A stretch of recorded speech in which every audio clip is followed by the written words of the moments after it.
మంత్రులు అక్కడికి వెళ్లి హెలికాప్టర్లో టీవీలలో ఇంటర్వ్యూలు ఇవ్వడం మీద పోటీ పడుతున్నారు తప్ప సహాయక చర్యలను ముమ్మరం చేయడంలో పూర్తిగా ఫెయిల్ అయిపోయారు. అది పైనుంచి హెలికాప్టర్లో చూస్తే సొరంగం లోపల ఏమన్నా ప్రత్యేకంగా చూడడానికి వీళ్ళకి ఏమైనా ఎక్స్రే కెమెరాలు కళ్ళు గిట్ట ఉన్నాయా? ఆ హెలికాప్టర్లో చక్కర్లు కొట్టుడు టీవీలో ఇంటర్వ్యూలు ఏందో నాకైతే అర్థం కాలేదు. మీరు కనీసం ఇలా 5 రోజులు అయింది. ప్రతి నిమిషం కూడా చాలా ముఖ్యమైనటువంటిది. వారి ప్రాణాలు కాపాడడానికి ఒక్కొక్క నిమిషం ఒక్కొక్క క్షణం కూడా చాలా విలువైనటువంటిది. మీరు ఎంత తొందరగా సహాయక చర్యలు ప్రారంభించడం ద్వారా వాళ్ళ ప్రాణాలు కాపాడే ప్రయత్నం చేయాలి. లోపల వాళ్ళకు ఆహారం లేదు, త్రాగునీరు లేదు, మరి వాళ్ళు ఎలా 5 రోజులు జీవించాలి? సో దాని మీద మీ శ్రద్ధ కరువైందేమో అనిపిస్తా ఉంది. అసలు ఇప్పటి వరకు సహాయక చర్యల ప్రారంభమే కాలేదు. మక్కు తీయడం గాని, ఆ టన్నల్ బోరింగ్ మిషన్ ను తొలగించాలా, అది అడ్డంగా ఉన్నటువంటి పార్ట్స్ తొలగించాలా, ఆ మక్కుని ఎలా బయటకు తీయాలి, ఆ మక్కు తీస్తే మళ్ళీ తిరిగి పైనుంచి కొలాప్స్ అవుతుందా, ఒక అంచనాకు రాలేకపోతున్నారు, ఒక అవగాహనకు రాలేకపోతున్నారు. అంటే ప్రమాదం జరగడం దురదృష్టకరం. సరే అది ఎలా జరిగింది, దాంట్లో ప్రభుత్వ వైఫల్యం ఉందా, తొందరపాటు ఉందా, జియాలజికల్ సర్వే ఆఫ్ ఇండియా అనుమతి ఇచ్చిందా లేదా, అనుమతిస్తే ఏం జాగ్రత్తలు చెప్పింది, ఆ జాగ్రత్తలు వీళ్ళు పాటించారా లేదా, అవన్నీ విషయాలు బయటకు రావాలి. కానీ ఇలా జరిగిన సంఘటన తర్వాత ప్రభుత్వ స్పందన చాలా బాధాకరంగా ఉంది. ముఖ్యమంత్రి ఏమో హెలికాప్టర్ వేసుకొని ఆయన ఎన్నికల ప్రచారానికి పోతున్నాడు. ఇక 8 మంది ప్రాణాలు ముఖ్యమా, ఎన్నికల ప్రచారం ముఖ్యమా రేవంత్ రెడ్డి గారికి? కనీసం ముఖ్యమంత్రి అక్కడికి వెళ్ళి ఆ సహాయక చర్యల్ని ముమ్మరం చేయడంలో గాని, ఒక డైరెక్షన్ ఇవ్వడంలో కూడా అటు ముఖ్యమంత్రి గారు, ఇటు నీటిపారుదల శాఖ మంత్రి కూడా పూర్తిగా ఫెయిల్ అయిపోయారు. మేము బీఆర్ఎస్ పార్టీ తరఫున సహాయక చర్యల్లో ఇబ్బంది కలగొద్దు, ప్రభుత్వానికి సహకరించాలి, సంయమనం పాటించాలని చెప్పి గత 4-5 రోజులుగా మేము వెయిట్ చేశాం.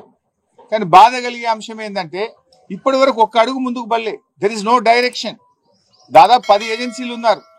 ఈ ఒక్కొక్కరు వెళ్తున్నారు, ఒకరొక మాట చెప్తున్నారు, ఒకరొక మాట చెప్తున్నారు. మేము మీడియాలో చూసిందో పత్రికల్లో చూసింది చెప్తున్నా. నేను బీహార్ నుంచి ర్యాట్ వాళ్ళు వచ్చారన్నారు, ఎన్డీఆర్ఎఫ్ వచ్చిందని చెప్పినారు, లేకపోతే వేరియస్ టీమ్స్ వచ్చినాయి, నేవీ నుంచి వచ్చిందన్నారు, లేదా కాశ్మీర్ నుంచి ఏదో టీం వచ్చిందన్నారు, ఛత్తీస్గఢ్ నుంచి టీం వచ్చిందన్నారు, మన సింగరేణి నుంచి ఒక టీం వచ్చిందన్నారు. What is the direction? అది ఎవరు ఇవ్వాలి? గవర్నమెంట్ ఇవ్వాలి. అందరి మాటలు విని ఒక స్పష్టంగా ఒక లైన్ ఆఫ్ యాక్షన్ ఇచ్చి దాన్ని వేగవంతంగా చేసి వాళ్ళని బయటకు తీసుకొచ్చే ప్రయత్నం చేయాలి. అందులో పూర్తిగా ఫెయిల్ అయిపోయింది గవర్నమెంట్. బాధ కలిగే అంశం ఏంటంటే మీ ఫెయిల్యూర్ ను కప్పిపుచ్చుకోవడానికి చిల్లర మాటలు మాట్లాడుతున్నారు.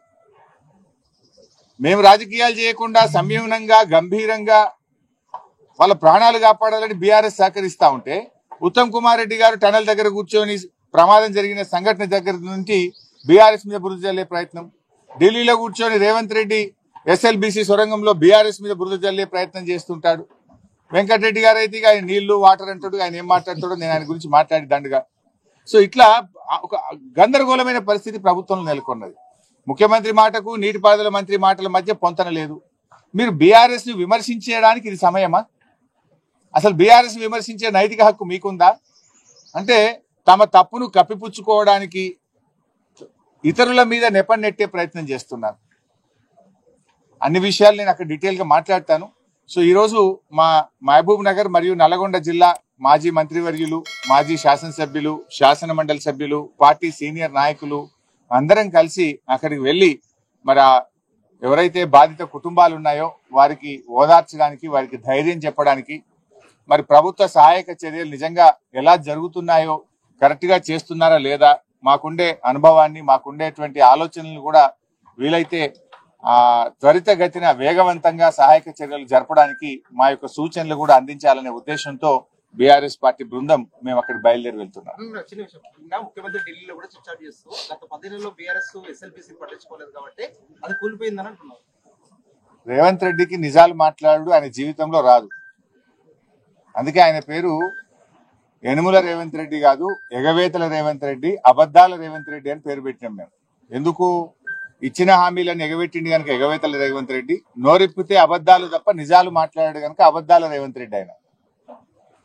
ఇవాళ ఈ ప్రాజెక్టు 9 ఏళ్ల కాంగ్రెస్ హయాంలో ఎస్ఎల్బీసీ ప్రాజెక్టులో 3,300 కోట్ల రూపాయలు ఖర్చు పెడితే 9 ఏళ్ల బీఆర్ఎస్ హయాంలో 3,900 కోట్ల రూపాయలు ఖర్చు పెట్టాం. అంటే కాంగ్రెస్ హయాం కంటే 600 కోట్ల రూపాయలు బీఆర్ఎస్ ప్రభుత్వం ఎక్కువగా ఖర్చు పెట్టింది.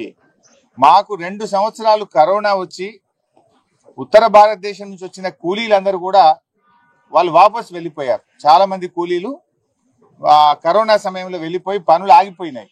అంటే 2 వరుస కరోనా సంవత్సరాలు వచ్చినా కూడా కాంగ్రెస్ హయాం కంటే బీఆర్ఎస్ హయాంలోనే 600 కోట్ల రూపాయల పనులు అదనంగా జరిగాయి. ఈ ప్రాజెక్టులో 2 సొరంగాలు, 2 బ్యాలెన్సింగ్ రిజర్వాయర్లు ఉన్నాయి. ఆ 2 బ్యాలెన్సింగ్ రిజర్వాయర్లలో ఏదైతే నక్కలగండి, దాన్ని దిండి కూడా పేరు పెట్టారు, దిండి బ్యాలెన్సింగ్ రిజర్వాయర్ అంటాం. దాంట్లో అది 7.5 టీఎంసీల నీటి సామర్థ్యం కలిగినటువంటి రిజర్వాయర్. భూసేకరణ చేసి R&R చేసి దాదాపు 95% పనులు దిండి బ్యాలెన్సింగ్ రిజర్వాయర్ లో పూర్తి చేశాం. పెళ్లిపాకల రిజర్వాయర్ లో కూడా దాదాపు 50% వరకు పనులు పూర్తి చేశాం. ఎస్ఎల్బిసి టనల్లో ఆ రోజు పనులు ఆగిపోయి కాంగ్రెస్ హయాంలో మూలకు పడితే కేసీఆర్ గారు అసెంబ్లీలో అఖిలపక్ష సమావేశాన్ని పిలిచి ఆనాటి ప్రతిపక్ష నాయకులు జానారెడ్డి గారితో సహా నల్లగొండ జిల్లా నాయకులను కూడా పిలిచి అన్ని రాజకీయ పార్టీలను పిలిచి అందరి అభిప్రాయాలు తీసుకొని 100 కోట్ల రూపాయల మొబిలైజేషన్ అడ్వాన్స్ ఇచ్చి పనులను పునః ప్రారంభింపజేసింది మా బీఆర్ఎస్ ప్రభుత్వం, ముఖ్యమంత్రి కేసీఆర్ గారు. మేము చేయాల్సిన ప్రయత్నం చేసినాం. లోపలికి వెళ్ళిన తర్వాత వాటర్ సీపేజ్ పెరిగింది, 2 సార్లు బేరింగ్లు ఫెయిల్ అయిపోయినాయి. అమెరికా నుంచి స్పేర్ పార్ట్స్ తెచ్చి టెక్నీషియన్స్ తెప్పించి దాన్ని మరమ్మతు చేపించి కూడా మేము పనులు ముందుకు తీసుకుపోయాం.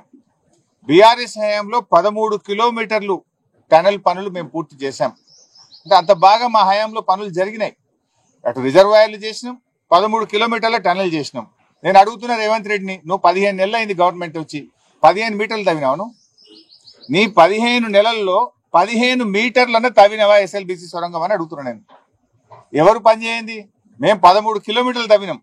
కానీ రేవంత్ రెడ్డి 15 నెలల పాలనలో ఎస్ఎల్బిసి సొరంగంలో 15 మీటర్ల పని కూడా జరగలే. 15 తట్టల మట్టి కూడా ఎత్తలే. నువ్వా మాట్లాడేది? ఇవాళ మేము కాళేశ్వరంలో 203 కిలోమీటర్ల టనల్ తవ్వాం. పాలమూరు ఎత్తిపోతల పథకంలో 100 కిలోమీటర్ల టనల్ తవ్వాం. మేం పనులు చేసి చూపించాం. ఎస్ఎల్బిసి సొరంగంలో కూడా 13 కిలోమీటర్లు తవ్వాం. 3,900 కోట్ల రూపాయల పనులు బీఆర్ఎస్ ప్రభుత్వం చేసింది. అయినా రేవంత్ రెడ్డి మాట్లాడాల్సింది ఏంటి? ఢిల్లీలో వాళ్ళ ప్రాణాలు ఎట్లా కాపాడుతున్నాం, వాళ్ళ ప్రాణాలు కాపాడడానికి ప్రభుత్వం ఏ రకమైన చర్యలు తీసుకుంటుంది, ఎప్పటిలోగా రిలీఫ్ మెజర్స్ పూర్తవుతాయి, ఎప్పటిలోగా సహాయక చర్యలు పూర్తయి వాళ్ళని బయటకు తీసుకొస్తాము. ఢిల్లీలో నువ్వు అదా మాట్లాడాల్సింది? గత ప్రభుత్వం మీద బురద జల్లే ప్రయత్నం చేస్తావా? అంటే యు ఆర్ ఇన్ డిఫెన్స్.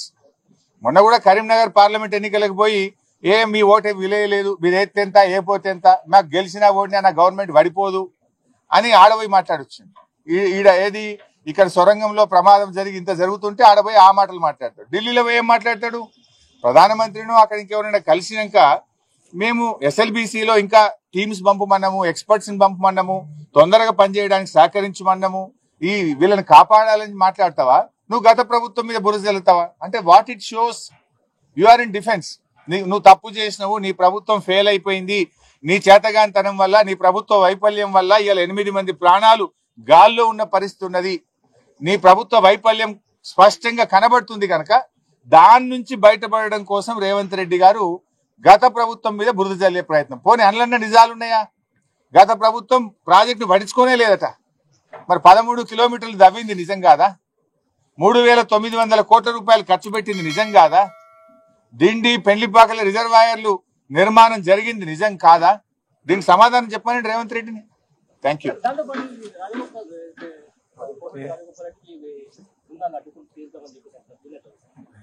అది ఎవడన్నా మూర్ఖులు తెలివి తక్కువ వాళ్ళు చేసే పని. అడ్డుకుంటే ఏం జరుగుతుందో చూద్దాం. ప్రధానమంత్రి దగ్గర చర్చనే చేయలేదు.